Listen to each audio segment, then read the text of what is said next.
Gentlemen, welcome back. As you can see, we are not, in fact, in the shop. We're actually in the basement, and that's because I have a special treat for you today, something a little bit different. Today we're going to be making homemade hooch, more specifically crabapple cider. Before we begin, I kind of just want to go into how my mindset has changed a little bit over the last summer and how this project pertains to that and why I've sort of been driven into more ventures like this. Recently, I've been more interested in making and growing my own food. This has stemmed from a desire to experience real food, more specifically at least real tomatoes, which by the way are absolutely nothing like grocery store tomatoes, not even close. Grocery store tomatoes are garbage by comparison. But also, I understand this idea of self-reliance and making your own food has become more and more popular recently as we sort of realize how unstable society can be. Now, this summer was the first real summer where I've actually embarked on a proper garden. In previous years, I've had experience planting plants and watering and doing all this other stuff to maintain decorative plants in my father's garden, but this year I scaled up massively, made my own garden, and specifically for making food.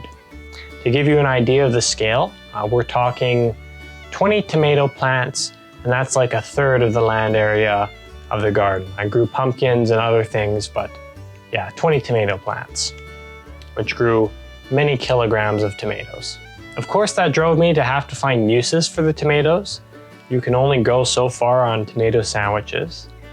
So I started making tomato sauces, spaghetti sauces, and things like that. And of course, I couldn't even eat all of that all at once either. So I had to get into home canning and preservation, which is obviously another sort of related skill. I will say that I am by no means a survival expert. If you put me in a forest right now, I would not fare too well at all.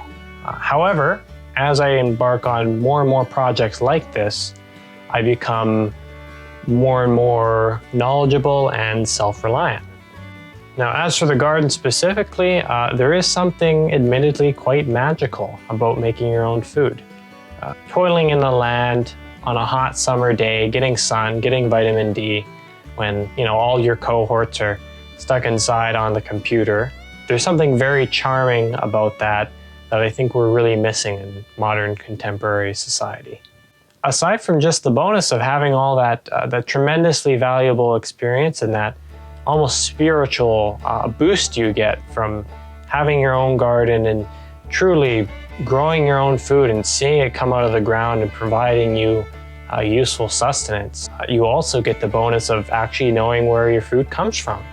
If you cook more and more, you end up eating less and less of that processed garbage. I wouldn't call it food because it's not really food, it's garbage.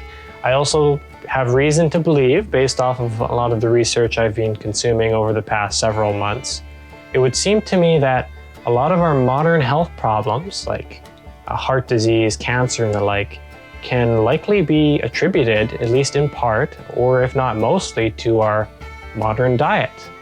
It seems 150 years ago or so, before Crisco, vegetable oil, and these processed grains started rolling around and all this other stuff, it seemed to me that heart disease and cancer, it wasn't necessarily the case that they didn't exist, but they were very uncommon.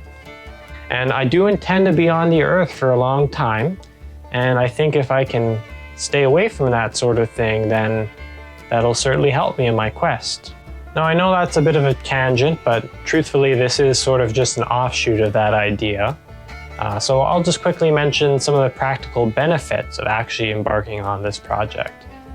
Aside from just the charm of making your own liquor and being able to make something truly unique, there is also the bonus of, if you consume a lot of liquor, which you shouldn't, but if you do, say you're consuming it yourself or you gift it out to people at family events or anything like that, you can actually save a substantial amount of money on it. I know at least in my province, liquor is generally sold at government stores. and almost all of it is imported. And those imported products by themselves are expensive, but once you start adding government taxes and fees on top, it gets expensive to drink alcohol. Like, it's not cheap. This, however, was pretty much free, and it came from my own neighborhood too. These crab apples normally go to waste. They just fall to the ground or fall on someone's car and rot away, but instead I harvested them from the tree, combined them with water, which is also free, and sugar, which costs very little, and now I have a bunch of useful product which will last me a long time. So I think that about covers it. I mean, I could go in really in depth with this, but I think you get the gist of it. There's something magical about embarking on these projects, and it's better for your health if you grow and make your own food, and it makes you a more well-rounded person. And it's just generally a good thing to be outside and working anyways. So let's quickly outline the recipe here. I'm thrilled to say that brewing doesn't appear to be as complicated as I thought it had to be. But according to the recipes I found, it can actually be rather simple. The recipe that I'm going to be using today isn't something I found, but something that I've modified slightly. It's going to come down to, for each one of these, I'm going to be making in a single one of these 5 gallons of mash, or 18.9 liters. I'm going to be adding 2.5 kilograms of sugar, or about 13% of the mixture by weight, 7 kilograms of crab apples, 37%, and 9.4 kilograms of water for the remaining 50%. The sugar, of course, is what's going to actually get turned into the alcohol. The crab apples will impart the flavor and possibly add some additional sugar, and the water, well, the water's just water. As for the yeast, though, I'm not actually going to be adding any yeast. Apparently there's yeast present on the skins of the apples naturally that can do the trick. So you don't need to actually add yeast. It is worth noting that the fermentation process will definitely be slower and may not be able to reach a quite as high of an ABV as the super engineered modern yeast, but it is natural and it is simple, and there's something to be said for that. I just want to say about the water, I'm also going to be filtering the water to remove the chlorine. You can use tap water, although it's generally a good idea to leave it sitting out for, several hours to release the chlorine. If you expose the crab apples to the raw tap water and it has a lot of chlorine in it, you can kill a lot of the yeast, and then it will take a lot longer for them to sort of reproduce and repopulate the mixture. So it can slow down your fermentation quite a bit. Now, as for the main ingredient, what it actually ends up being alcohol-wise, so we have the sugar, we also have additional carbs coming in from the apples. According to the nutrition facts I was able to find online, we should see about an extra kilogram of carbohydrates from the 7 kilograms of apples. Now, how much of that is actually digestible by the yeast, I don't know. So if it's none, then the yeast can only eat the sugar. We'll see the 6.5% ABV according to the chart. If that carbohydrate happens to be 100% digestible by the yeast, then that's effectively an additional kilogram of sugar, and we end up with around 9.1% alcohol by volume. It's also worth considering, with the considerable amount of material that I'm adding in here, not all of it is going to end up as fluid. The crab apples contain fiber and they contain air and other things. So that alcohol is actually going to be contained within less than 5 gallons of fluid. So we should actually see a higher ABV percentage at the end, and we're not going to end up with 5 gallons of liquor. We're going to end up with somewhat less than that. So just to summarize, 3 ingredients: sugar, crab apples, water. Water should be filtered to remove chlorine. No yeast required, although adding super yeast would speed it up a little bit. And as for the ABV, that really depends on quite a few factors, but generally the more sugar you add, the more alcohol you get. But there is a limit, because the yeast can only survive such a concentrated environment of, alcohol percentage. Otherwise, I think that covers everything, and let's get down to it. Quick tangent, I do want to say that what you're about to see should not be taken as a guide. And the reason why you shouldn't take it as a guide is what you're about to see me do is measure out ingredients nearly a dozen times because I have to run it through the blender in a dozen batches. This is very labor intensive. What you should do instead is get a 5-gallon bucket, a mash bucket, place all the ingredients at once in there, so you only have to measure once. And then instead of using a commercial blender, which makes a mess, use a hand blender and blend the entire batch at once. If I had done this, I think it would have taken about 20 minutes versus the method you're about to see, which took me 2 or more hours.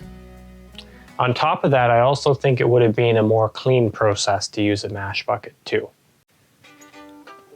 So I'm going to start by dishing out the sugar into this bowl here.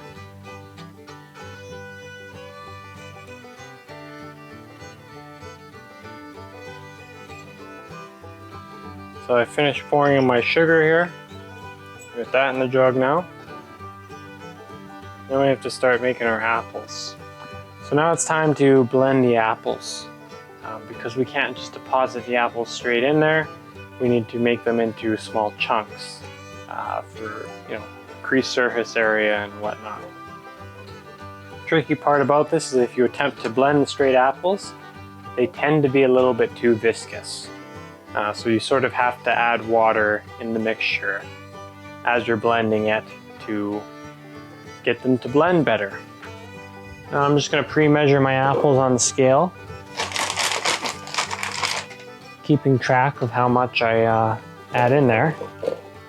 No leaves. I'm not going to worry about taking the stems off because that would take me a long time. So I'm going to leave the stems on if they're on there, but only remove the leaves. So now in this bowl we have 2.5 kilograms of apples. The nice thing about metering this out beforehand is when I mix apples and water in the blender, it's easier to keep track of. Because once this bowl is empty, I know I've used up 2.5 kilos. And also I want to check on the water content here. So now I'm just going to add a bunch of apples into the blender. Nice shovel full. It's alright if this is a little bit messy, that's not a big deal. I did pick these when they were overripe, very ripe. A lot of them starting to rot on the vine. So if you're doing this earlier in the season, you wouldn't have these problems. But right now it's a very messy process. And I'm going to add some water into here.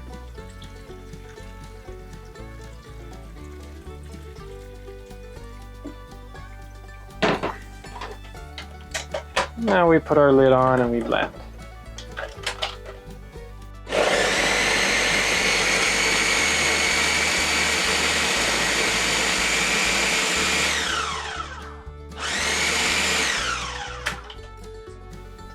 Mash those down into there a little bit.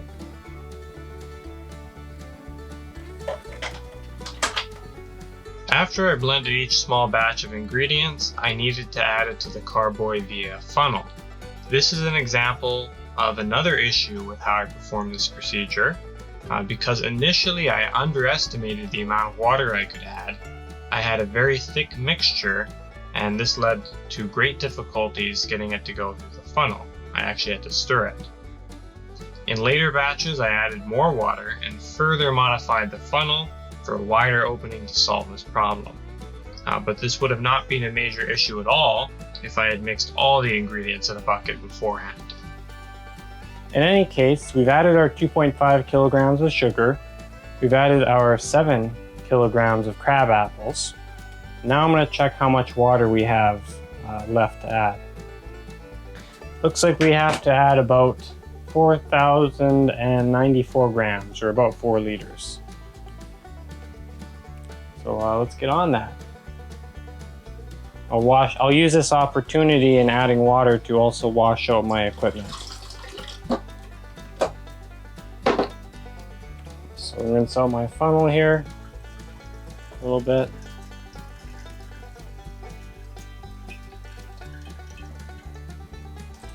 We'll rinse some of the large chunks out of the blender too.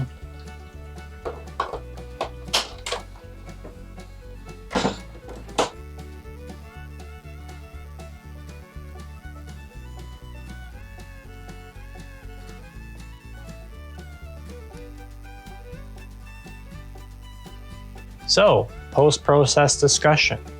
Of course, I've already mentioned using the mash bucket.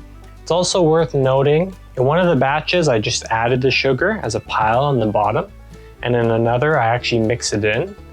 I don't know which one of these is ultimately the best option. I will say in the one where I left it as a pile on the bottom, the fermentation on that actually kicked off a little bit faster. I was also worried about my crab apples collecting air and rising up and potentially getting into the bubbler. So for that reason and others, I only used 5 gallons out of these 6 gallons of these Carboys. It wasn't actually a problem at all. The mixture only rose about an inch or so. So you could probably add more mixture, but you know, why not keep it an even round, nice 5 gallons because of the 5-gallon bucket and all that. I will also say that this is a messy process, so be prepared to mop the sugar off the floor. I am also going to, or rather have, stirred the mash on occasion to keep cycling the material through the mixture and to keep the stuff that rises to the top resubmerged. To do this, I just pick up these heavy jugs and kind of shake them side to side. It is a little bit physically challenging, but it only has to be done every few days, maybe. So I've covered all aspects of producing the mash. The remaining aspects of producing the liquor are going to have to wait till the fermentation is complete. In the next video, I'm going to turn the mash into proper hooch and perform a taste test. Thanks for watching. I'll see you next time. Ba-ba-da-ba-da-ba-da-ba-ba. Ba-ba. Ba-ba-da-ba.